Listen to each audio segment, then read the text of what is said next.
Funding for the Our Town podcast is provided in part by the Minnesota Arts and Cultural Heritage Fund and the citizens of Minnesota, and the members of KSMQ Public Television. Thank you.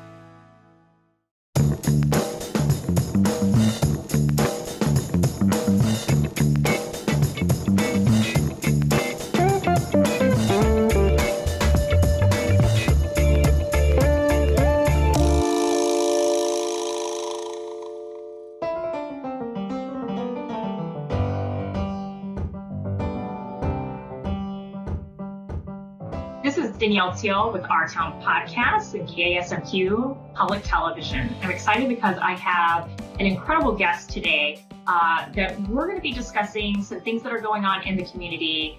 And he is on the front lines with a lot of his officers and deputies. So welcome, Sheriff Torgerson. Hey, good to be here. Nice to see you, Danielle. And obviously, we are remotely doing this because of the COVID-19 pandemic. Which has kind of changed the dynamics for a lot of people. And we're going to touch on that a little bit. But first, I wanted you to share how you became the sheriff of Olmsted County. Oh, gosh, we're going back that far. I started a quick synopsis. Yeah, I'll be real quick. I started in law enforcement in 1980, so that's a long time ago. So this is actually my 40th year of being in law enforcement. In 86, I came here to Olmsted County and just working as a deputy, and on the way up was a sergeant, captain, and then what was it now, almost 7 years ago, through a bunch of different things, was encouraged and decided to run for sheriff. And so I'm currently in my second term as the Olmsted County Sheriff. Well, you are definitely a familiar sight in the community. I think that it's incredible how you have incorporated a lot of community engagement and endeavors, showing that you care about the community. And so with what's going on with the COVID-19 pandemic, I saw your collaborative campaign with other first responders called We Stand Ready to Serve. Mm-hmm. I think that the world needs that right now, obviously, with this kind of continuous plan of stability. Can you share more about this and how the role of the Sheriff's Department may have changed focus a little bit with your role? Yeah, well, right away, and we were seeing this when it started in China and, of course, off to Europe and we started talking. We started making some plans county-wide, not just within our office, but it's a county-wide effort. Certainly the county is responsible for public health and a great partnership with Mayo and OMC. So we started, doing a lot of discussions way before people, overly concerned in the public that it was coming. The biggest thing that we recognized immediately in those countries, as well as when it did start to show up here, was the uncertainty of it. It is the craziest virus I've ever seen. In my 40 years, I can honestly say there is nothing I can compare this to. It's not a 9/11 deal. It's not anything else that I've seen that has affected our communities in this way. And I don't think anybody can argue with that. It's pretty obvious at this point. Yeah, same here. I've seen nothing like this either. So, yeah. I think everybody's experiencing that uncertainty. So the biggest concern is, the governor, I think, has been doing a great job of keeping people advised and making the call, some of them tough calls, to close businesses, close bars on St. Patrick's Day of all days. And that was quite a big shock to a lot of people, and to see that this is coming and it's here. And then now, of course, we're dealing with it, and in a lot of ways, and it's pretty tragic for a lot of people. So the uncertainty of it, the unpredictability of it, we felt right away that as we started talking about this, is one of the things we could do. Granted, we're law enforcement, we're first response in that sense. We do what we have to do. There's medical folks, first responders, and ambulance crews, and God bless us, we're so lucky to have Mayo right here. So we have some beautiful things going on, but we felt that, man, people are going to lose so much in this.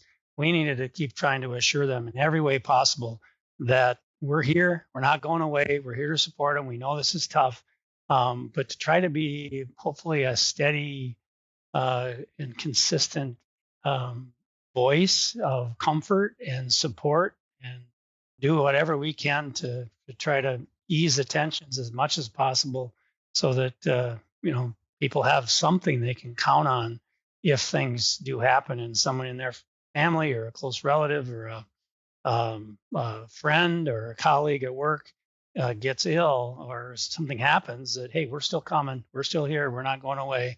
And that's really the basis for what we've been doing. And RPD, Rochester Police have adopted that. Our Rochester Fire, certainly Mayo Ambulance, and all of those folks that we work with out there, they're all adopting the same kind of effort to keep reminding people that we're here, we haven't gone away. We could be affected by it as much as anybody, but we're doing what we can to try to relieve some of that pressure and tension. Now, there was a parade with all of that was cool. Yeah, how was that? Share that happened this week. Share what that was actually an idea that came from Katie Arms, I believe it is. Katie works with Mayo Ambulance Service, and she proposed the idea. And of course, we're like, brilliant idea. Let's go support the medical folks. So, we were all over that. I couldn't be there that evening, but we had some of our patrol staff that were there, and RPD jumped on, RFD and ambulance Mayo, and I think even a couple of our small town first responder crews, fire folks did it. And then we're there that night, and then I think it was last night, and then either tonight or another night coming up. Iota and Dover fire departments are driving around their towns too, just going, hey guys, we're here. We haven't gone away. And, the kids are loving it. It gives them an opportunity to come outside, stay in your own yard, keep the distances. But it's kind of a really neat thing. And we were all for it. It was fun. Yeah, I noticed that some people were, commenting on social media. Well, what about social distancing with the first responders? But when you really look at it, you're all already together, right? Yeah, we're doing what we can. And RPD is launching a plan coming up, I think, next week. And we are too. We've started it. And we've all been doing it. I shouldn't say they're launching a bill, but we're all doing what we can to mitigate our exposures. In other words, we have some non-essential or areas of our offices, even though we're law enforcement, there's some things that we can not do as much or not do at all. And so we've taken some of the staff that works on those things, and we've got them set up so that they can respond and go out and leave some of our regular patrol folks,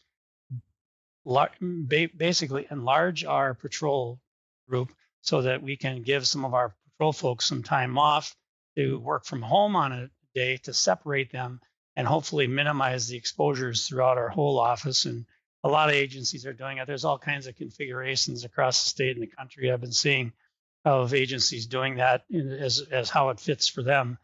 The struggle is we're lucky in a sense that our office is large enough. RPD is certainly large enough, but it's our small neighbor counties, our small cities, that they may have a chief of police and 2 officers and 6 reserves. They don't have that luxury. And so our office, sheriff's offices around the state that are bigger, are ready to fill in and help them out too, as they need to get people away. And potentially some of those folks start getting sick, and now boom, they're gone for 14 days or more. And that's a big hit when you start losing some folks that way. Yeah. And, we haven't experienced the peak yet. They say that the models are saying that, it's coming.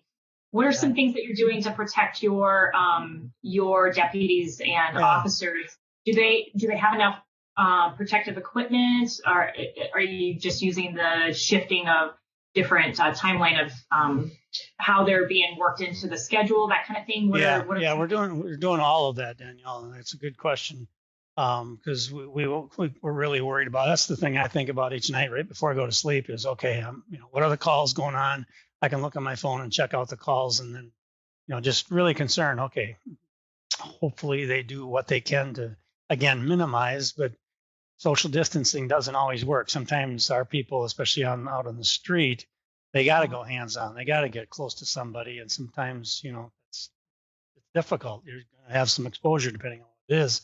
So there are times when they're going to have to do what they have to do, and they know it. Talk about it. We're very upfront with them, so we're not surprising them. But do they have equipment? Yes, we have. Have the gloves. We have the proper PPE mask, not the the homemade versions that are out there. We have the actual N95s that are being talked about around the country. We have those. We have goggles for everybody. So at least the main areas where this virus is most easily attacked is in the face. We've got that coverage. And then what we're doing now through, again, this is a partnership with Mayo. We've got our medical director is a Mayo doctor, emergency room doctor, and he's been right in touch with us and as well as RPD, making and telling us, okay, we still got to do more. So what we didn't have is the medical gowns. We didn't have the face shields that you're starting to see a lot of the folks wearing around the country. But we should be taking receiving today. We were improvising because the medical gowns, the ones that tie and all that kind of stuff to see the docs wearing, they're almost non-existent to get. So we're improvising. We're getting rain ponchos for our people. Oh, okay. And at least to cover them if they do have to go into a situation where there's COVID. Because again, if somebody's having a cardiac arrest or having a very difficulty breathing, it might be related to COVID. They just happen to be at home. And as we've learned through this process, the COVID virus, it can be real dormant for a while. Somebody can be sick and never know it. Someone can be mildly sick and then all of a sudden spike. And that's a problem. So in their home, because the doc said, yeah, you're okay. Just go home, do these things, and you'll be fine. But it can really hit and spike on some people. And boom, then we've got to come in. So now we are doing CPR, applying AEDs, doing whatever. If we have overdoses, which we had an overdose just over the weekend, we had a case. Our deputies got to go in and they got to get hands on. And so we're hoping, they're going to have to. That's not a hope. They're being told, put the poncho on, put the goggles on, put the mask on, put your gloves on, then go in. You got to protect yourself first, and then go in and take care of it. And granted, it's going to delay by 20, 30 seconds, maybe our response to that individual who's in acute distress. But we've still got to take those precautions. So that's kind of what we're doing. For emergency preparedness, do you think that Olmsted County and the community is ready for what's to come? Well, who knows what's to come? That's the question. That's the deal. Right. So we're still looking to get more of the PPE. I just was on the phone call with the Department of Corrections Commissioner, with other sheriffs around the state, because our jails are a part of the DOC, and he oversees that in a sense as far as some of our regulations that we have to do here at our local facilities. And that was the common thread. We have 6 districts of sheriffs, so there was 6 of us on the phone with the commissioner and our main staff at the Sheriff's Association, and every one of us said, "Yeah, boy, we can get more PPE. We'll be all for it." And of course, he's looking for it as well because they've now got COVID in at least one of their facilities, and they're doing everything they can there. So yeah, we're all looking for it. We're looking at a bunch of different options. They've got people that are constantly looking, and then we share that with other sheriffs and say, "Hey, here's what we got. We're going to get a bunch of this. Do you want to jump in on this too?" So unfortunately, it's like everything else. Everybody needs it at the same time. Right, absolutely. And then it's scarce to find. Yeah. So in the jails, if someone gets COVID-19, do you isolate that individual then, and then try to stop the spread to the population? If it's one of our staff, yeah, boom, they're home.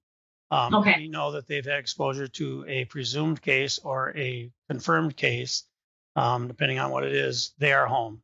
And if they're not, if they not showing any signs or symptoms, let's say it's in their house, if they're not showing any signs or symptoms, we're still expecting them to come to work. But boy, as soon as they show anything, if they feel a temperature, whatever, they're off. And then it's county policy. They're out for 14 days at minimum.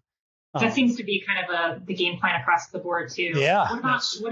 What about inmates? Do you isolate them then and then separate? Okay. Yeah, that's something we've been working on now for about a month. Again, before COVID even became a real household word and talked about on every, almost everything you see. We started with our detention folks as well as the courts, county attorney, and all of our attorneys Of course, the public defenders and other defense attorneys were real happy because we started letting people out of jail. Oh, right. Letting them out early. Again, now I've got to caution this.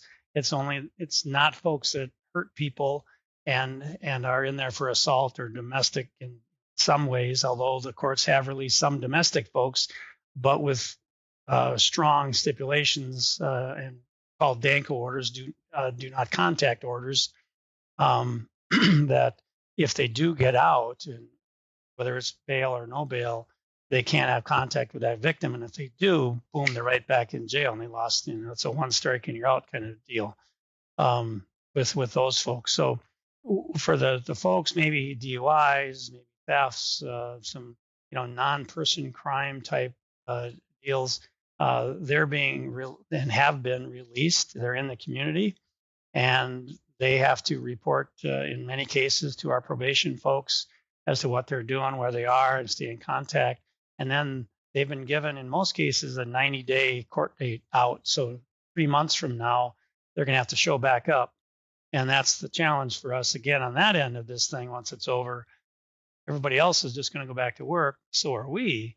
But the courts in our facility, we're going to see these folks coming back through again. Right. There's going to be a so we're going to have a second wave.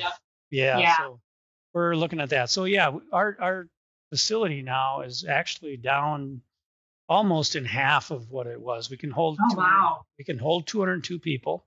So a month ago, thereabouts, we had 136 folks in there. And based on Department of Corrections requirements, it says 202 beds. That's true. But with their requirements with the Department of Corrections, about 170 to 175 was our max, depending on how we had to segregate people. Okay. And it's a lot of formula to figure that out. But so at 136, we were really getting close to being full for the most part.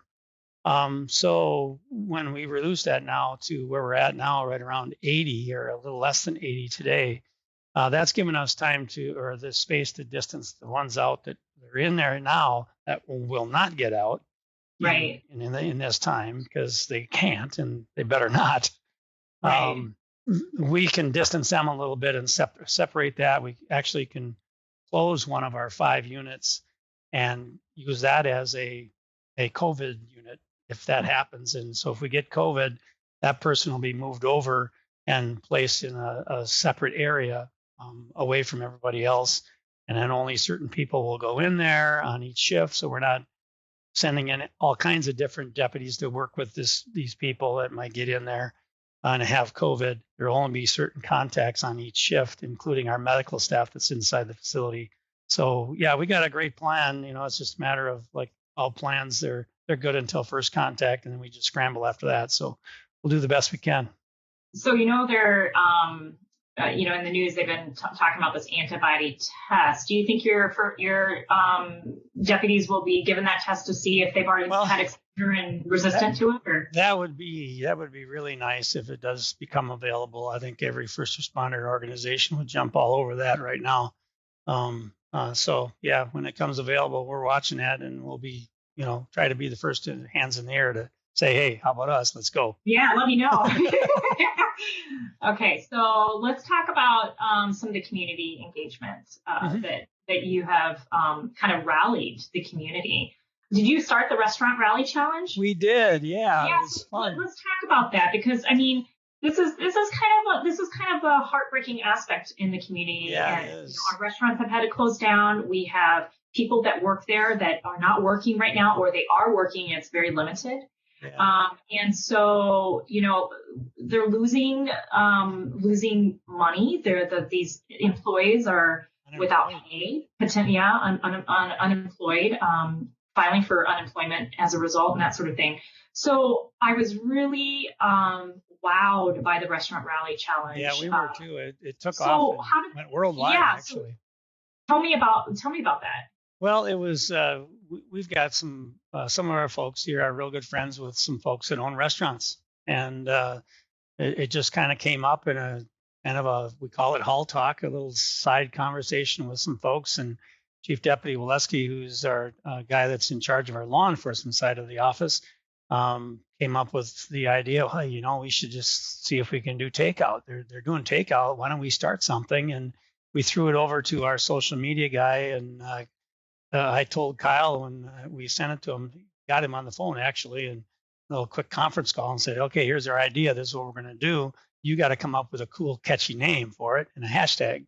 And that's when Restaurant Rally Challenge came forward, and we're like, yeah, this is going to go. And man, it took off. It did. And, a lot of people. And I hope it's still going because it's fantastic. People are getting takeout and posting photos, selfies of themselves getting the takeout. Yeah. I think I agree. I think it's important to share that message. We got to keep doing that because these folks are really in a tight place out there. We can't forget about them. We want those businesses open when we get back to normal, whatever normal is going to be. We got to keep supporting them as best we can now. And, the questions came out after the stay at home Minnesota stuff from the governor last week that, was law enforcement going to start pulling cars over and asking people what they're doing and where they're going and stuff. And we're going, whoa, we don't even want to get into that game. Yeah, that's one thing I was going to ask you is how people are talking about, well, there's groups over here, at the skate park. And then, I had neighbors that had parties. Yeah. So, and people are sharing how these gatherings are happening. Can anything be enforced now? It is enforceable. It's up to a $1,000 fine if somebody gets a ticket. It's a big hit if somebody does it. So, we're not opposed to doing that in that sense, but we weren't going to start randomly pulling cars over and asking people, tell us where you're going. So finish up that thought. We want people, go ahead, one person go out and, do that takeout order, go get the food, bring it home, bring it to your business. If you got people still working inside, I've been on the phone so much today. We were going to do it today and we didn't even get a chance. So I had an apple for lunch and I'll just have to eat dinner tonight. So we want people to keep doing that. On the other end, with the gatherings in the park, skate park, I heard that call the other day. We've had some issues in some of the small cities in the county as well, where people have, too many folks getting together. The executive order says 10 or less, no more than 10. And then those 10 need to keep their distance. So we are going, and basically law enforcement across the state of Minnesota is going by the education first thing. Same kind of stuff we did with don't text and drive. And people want to argue that that's working or not working. I'm in the world in the sense that we still got to keep educating folks there too. But we're at the education point of writing tickets now. In this situation, our deputies are going up to these folks and saying, hey, the executive order says you can't gather. You need to go to your homes. And if people are gathering in their homes and going to other places and having house parties, same deal. I hope we don't have to get to that point where we have to go knock on doors and tell people to go and then write a ticket to a homeowner and, here's your deal. It can go there. It can get to be that, but we just do not want to do that. And so far, I think Minnesota has done fairly well as far as mitigating that spread. So I think I hope that continues. Okay, here's the toughest of questions. Okay, hit me. A lot, there's people that are concerned about crime increasing, during a crisis. Yep, exactly. Is your department proactively, working? I noticed there's, potential phishing email scams, and then, there's a fear of looting, theft, that sort of thing. Is your department working on proactively managing that? Yeah, we are. I mean, we're very sensitive to that, and we want people to, again, that's part of a We're Still Here campaign in that sense of making sure people know that there shouldn't be people out there taking advantage of this. So you still see somebody suspicious, and I heard my radio's chattering right now. I'm hearing a call go out that I'm starting to lose my focus. That's okay. And we want people to still be vigilant. If you see something, say something. That still needs to be out there. That if you see someone that's creeping around cars or around buildings or, whatever the case may be, you still call us, 911. Our dispatch center is operating out of 2 locations right now, one here at the government center and one at our secondary site. So even our dispatchers are split right now so that as they work on shifts, if one gets it, they don't all get it. we've got that separation, and hopefully we can keep that mitigated as well. So we're here, we're ready. Lower interest things, I'm trying to say what it might be. Really, there's no reason you can't still call us. We'll deal with it. We've had what we're doing now on our law enforcement side with taking calls. If it's a theft and it's a situation where we don't have to take a picture, like something's just missing and people don't have any specific identifying things that they can tell us what it was that's missing. We're going to take that call over the phone, so we don't even go visit with the people. We'll just talk to them on the phone and fill out the report and go about our business. RPD is doing that with a call answering center of some of their new people, I believe, and we're just doing it with our regular patrol folks as best they can. So, have you seen an increase at all? Well, the increase we've had a huge decrease in calls for service. So people heard that and they know that. We're not going to come for, the average, barking dog thing and some of those things. We're just, those things are just not going to be a priority.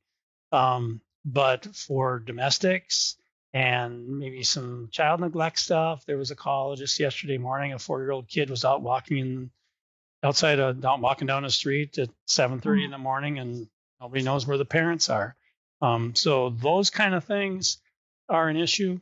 And still are. And I wouldn't say yet that we've seen an uptick in it. But as you asked earlier, are we, paying attention to that? Oh, absolutely. Just on this last conference call with the commissioner, a couple of other sheriffs said the same thing, that if we're seeing anything, it's a slight increase in domestics or calls where people aren't getting along.